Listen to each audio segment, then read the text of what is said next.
Today digital news. आइए खबरों को जानते हैं विस्तार से, देखते हैं खास रिपोर्ट चंदन भारती के साथ। अब गया सुनेगा और बेहतर। जी हां, आपने सही सुना। सुनने और बोलने की समस्या का संपूर्ण आधुनिक क्लिनिक हियर जैप अब आपके शहर गया में खुल गया है। विश्व स्तरीय जांच केंद्र होना गौर की बात है।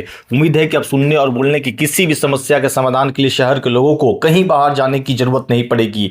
यहाँ इलाज से वो संतुष्ट होंगे। ऐसे क्लिनिक राज्य के अन्य शहरों में भी खुले हैं। यही कामना है ताकि ग्रामीण क्षेत्रों के लोग को भी अधिक से अधिक इसका लाभ मिले। गया में हियर जिप का आधुनिक क्लिनिक की विशेषताएं एवं हेयरिंग डिवाइस के विषय में जानकारी देने के लिए कई विशेषज्ञ लोग मौजूद थे। आइए क्या बोल रहे हैं हियर जिप के निदेशक अनुराग कुमार, सुनते हैं। हियर जो है वो बिहार और झारखंड का ही नहीं, देश का सबसे बड़ा ऑर्गेनाइजेशन है। पूरे भारत में हमारा 153 सेंटर है जहां सुनने और बोलने के हर समस्या का इलाज होता है। और ये आज 25वां ब्रांच बिहार झारखंड का आपके शहर गया में खुला है, जो कि टेक्नोलॉजिकली दुनिया का सबसे एडवांस सेंटर है। मैं फुल रिस्पॉन्सिबिलिटी के साथ बोल रहा हूँ दुनिया का, क्योंकि कुछ ऐसी टेक्नोलॉजी हम लोग यहाँ लाए हैं जो कि अमेरिका और इंग्लैंड में भी नहीं मिलता है। जैसे कि हमारा जो हियरिंग जांच करने का जो सिस्टम है ये वेब बेस्ड है, जो कि कोई और जगह कहीं और नहीं यूज करते हैं। वेब बेस्ड का मतलब क्या होता है कि मैं गया में बैठ के मैं किसी भी पेशेंट का टेस्टिंग नागालैंड में कर सकता हूँ, ठीक है।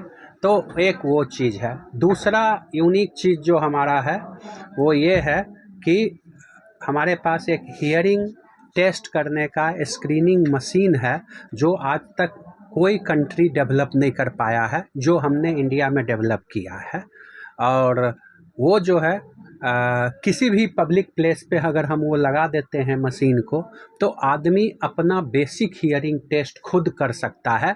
और अगर उसको दिक्कत महसूस होगा तब उसको ईएनटी सर्जन से कांटेक्ट करना है और पूरा हियरिंग चेकअप कराना है। तो लोग खुद भी कर सकते हैं। ये काम करता है एटीएम के तरह। जैसे कोई पैसा बैंक नहीं जाके निकालता है और कोई भी मशीन से निकाल लेता है, उस मशीन से बिना कोई सपोर्ट का आम आदमी अपना कान का जांच कर सकता है। तो एक वो हमने नया चीज़ डेवलप किया है। उसके बाद हमारे पास जो प्रोडक्ट हैं कान जांच करने का या जांचने के बाद अगर हियरिंग प्रॉब्लम है तो उसको लगाने का, तो वो भी हम लोग दुनिया का बेस्ट प्रोडक्ट गया तक लाए हैं। क्लिनिक का उद्घाटन हुआ है। यहाँ पर सुनने और बोलने का कंप्लीट सॉल्यूशन होगा और ये one of the best centre है ये बिहार और झारखंड का। और ये ऑल ओवर इंडिया ये सर्विस होता है। ये ऑल ओवर इंडिया इसका ब्रांचेज है। तो इतने अच्छे सेंटर यहाँ पे खुला है। इसमें स्क्रीनिंग के लिए वो देखे होंगे बोर्ड जो लगा हुआ है, कोई भी अपना जांच कर सकता है। ये यूनिक चीज़ है जो किसी भी दूसरे सेंटर में नहीं होता, सिर्फ हियर जैप के पास है, जो कि आगे हेल्प होगा बच्चों के स्क्रीनिंग में कि कोई सुनता है बोलता है। हम लोग प्लानिंग करेंगे कि स्कूल में उसको सब कुछ टाइम के लिए रखा जाएगा, ताकि जो है स्कूल वाले भी अपना बच्चों को स्क्रीनिंग कर सकें। और अगर कोई प्रॉब्लम है तो फिर ऑडियोलॉजिस्ट या ईएनटी से कंसल्ट करेंगे। तो हम जो है इसके एमडी जो है अनुराग जी को बहुत बहुत बधाई देते हैं कि ऐसे सेंटर, इस तरह का एडवांस सेंटर गया में खोले हैं। धन्यवाद। मैं डॉक्टर संजीव कुमार, कान नाक गला रोग विशेषज्ञ, गया।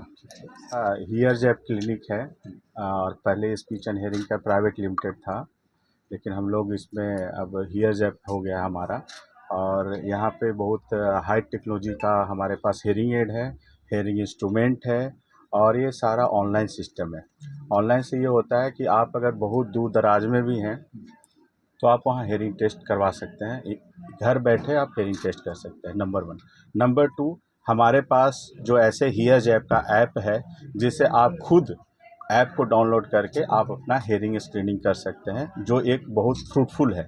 लोगों को पता ही नहीं रहता है कि उनको सुनने में भी प्रॉब्लम है। जैसे हम लोग चश्मा वाले दुकान में जाते हैं, जांच करवाते हैं तो पता चलता है मेरा विजन लॉस है। उसी तरीके से हेयरिंग लॉस को लोगों को लगता है कि ठीक है थोड़ा ऊंचा सुन रहे हैं लेकिन कोई प्रॉब्लम नहीं है। बहुत सारे लोगों को अवेयरनेस भी नहीं होता है कि हमको सुनने में दिक्कत भी है। तो हमारे पास ऐसे कियोस्क है जो आप खुद से आप एक्सपीरियंस कर सकते हैं। और ये पूरा एक्सपीरियंस सेंटर है, हेयरिंग एक्सपीरियंस सेंटर है, जिसे आप खुद एक्सपीरियंस करके आप अपने आप को रूल आउट कर सकते हैं कि आपका हेयरिंग थ्रेशोल्ड क्या है, आपका सुनने का क्षमता क्या है। दूसरा है कि जो छोटे छोटे बच्चे होते हैं, जैसा सर ने बताया कि हम लोग क्या होता है कि जब बच्चा पैदा होता है तो हमें पता ही नहीं होता है कि उसको कौन सा टेस्ट कराना है, कि मेरा बच्चा नॉर्मल है, एबनॉर्मल है। छोटा बच्चा है तो पता कैसे चलेगा। तो सर ने जैसे बताया कि हाइपरबिलिरूबिया हो जाना, डिलेड बर्थ क्राई होना, बर्थ जिसको बर्थ एस्फेक्सिया बोलते हैं, तो ये सब अगर बच्चों के अंदर हो रहा है, बच्चा पैदा हुआ रोया नहीं, बच्चा पैदा हुआ जॉन्डिस हो गया या लो बर्थ वेट हो गया, 7 महीना में पैदा हो गया, तो रूल आउट करने के लिए हमारे पास ऐसे इंस्ट्रूमेंट है कि जो हम 1 दिन का बच्चा का भी टेस्ट करके और डीटी नर्व का टेस्ट करके ये पता कर सकते हैं कि बच्चों में सुनने का क्षमता कितना है, कितना सुन रहा है, कितना नहीं सुन रहा है। अर्ली आइडेंटिफिकेशन अगर हम लोग कर लेंगे तो उसका अर्ली ट्रीटमेंट होगा। और जब अर्ली ट्रीटमेंट होगा तो हमें जो इसको स्पीच थेरेपी कराना होता है या वो नहीं करना होगा, नॉर्मल बच्चों के तरह ही उस बच्चे का डेवलपमेंट होगा। जब हम अर्ली आइडेंटिफाई करेंगे तब और अर्ली ट्रीटमेंट करेंगे तब। बहुत सारे पेरेंट्स ऐसे भी हैं जिनको अर्ली आइडेंटिफिकेशन हो जाता है कि मेरा बच्चे को सुनने में दिक्कत है, लेकिन उनको फेथ ही नहीं होता है कि मेरे बच्चे में ऐसा हो रहा है। तो क्या होता है, यहाँ जा रहे हैं, वहाँ जा रहे हैं, इस डॉक्टर के पास जा रहे हैं, वहाँ जा रहे हैं, बाहर में जा रहे हैं, तो उसमें क्या होता है कि टाइम वेस्ट होता है, जिसको बोलते हैं क्रिटिकल पीरियड। क्रिटिकल पीरियड अगर आपका ख़राब हुआ, मतलब लॉस्ट हुआ, तो बच्चे का डेवलपमेंट लेट होता है। इसलिए अर्ली आइडेंटिफाई हो गया है, उसी टाइम आप उसका ट्रीटमेंट शुरू करिए। और ये करने से बच्चे का normal development, speech and language का डेवलपमेंट बहुत तरीके से होता है, अच्छे से होता है, एक नॉर्मल बच्चा की तरह उसका डेवलपमेंट। Thank you. मेरा नाम रोहित प्रधान है और मैं MSLP ऑडियोलॉजिस्ट।